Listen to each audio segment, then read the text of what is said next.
Hello, and welcome back to Will's World Reviews and more. Here with the final match of day 7, and it's been an interesting day, and this match was no exception. Lots to talk about, even though it wasn't the most exciting. So if you don't want to know the result or the score between Cameroon and Croatia, then please stop watching and come back later. Pardon me. So it finished up 4-0 to Croatia. And then when watching the game, we'll probably think it could have been more. Cameroon started okay, really. They did. They started the stronger, to be honest. Although it didn't last long.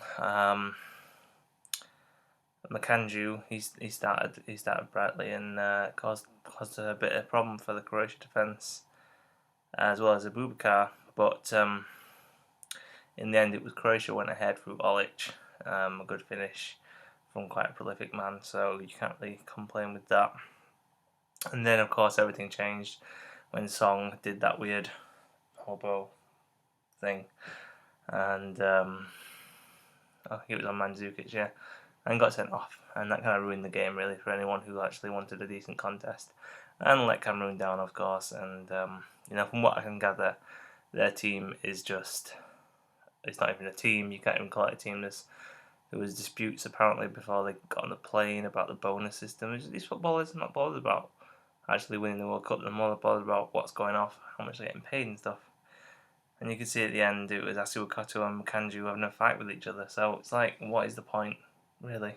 They need to look at themselves and think, do I really want to be a footballer? Am I being football for the right reasons? Of course, with any job, your wage is important, but there must be kids in Cameroon who are thinking, I wish I could just be at World Cup.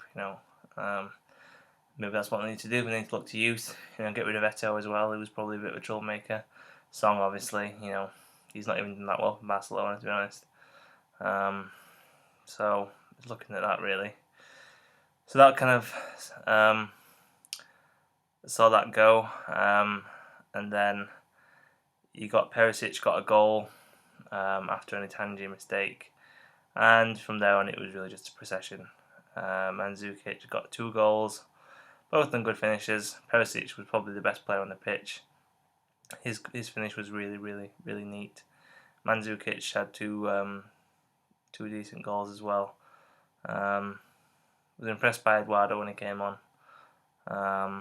Obviously, the second Mandzukic goal was from a shot that he had. And Itangi palmed it out and Mandzukic just tapped it in. But quite like Eduardo. Wish he could have stayed longer at Arsenal. Obviously, he had that massive leg injury. But I think he was a good player for the Premier League, and I think he was missed really. And basically, once Croatia realised they'd won, they were just taking it at pace. And Cameroon came back a little bit, trying to get a consolation goal. And Bia, who I think is a really good player, I think if QPR can hang on to him next year for the Premier League, he'll be a real asset because he started off in defence. Well, no, did he start in defence? Yeah, he did. Played midfield against Mexico, didn't he? Then moved to defence today, and he did all right in a bad team. But his real strength was playing in midfield. And then as the match went on, he was just getting forward and forward, and he seems like a real good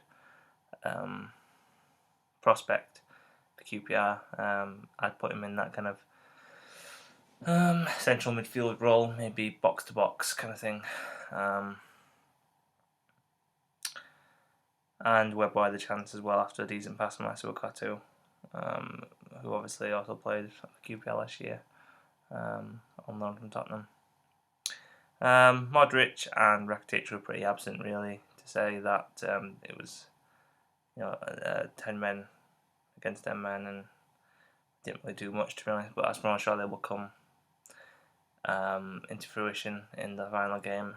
And if Croatia go through into the next stages of the tournament, looking, obviously, we know Cameroon are out now. It's between Mexico, Croatia and Brazil. So Croatia versus Mexico is going to be an interesting game. Brazil v Cameroon, you think, is going to be pretty one-sided, and Brazil will qualify. So it's all about who gets that next spot, and that'll be decided by Croatia versus Mexico. So yeah, that's about it, guys. Tomorrow we've got England playing again in another crunch match. Obviously, if they lose, we're looking like we're going home probably. And it'll be important for us to get behind the team and be positive. And I think we can take it to Uruguay, and I think we can do well. We need to just attack really. Yeah, so that's about it, guys. Thanks for watching. Keep liking, subscribing, and commenting, and I'll see you soon. Peace.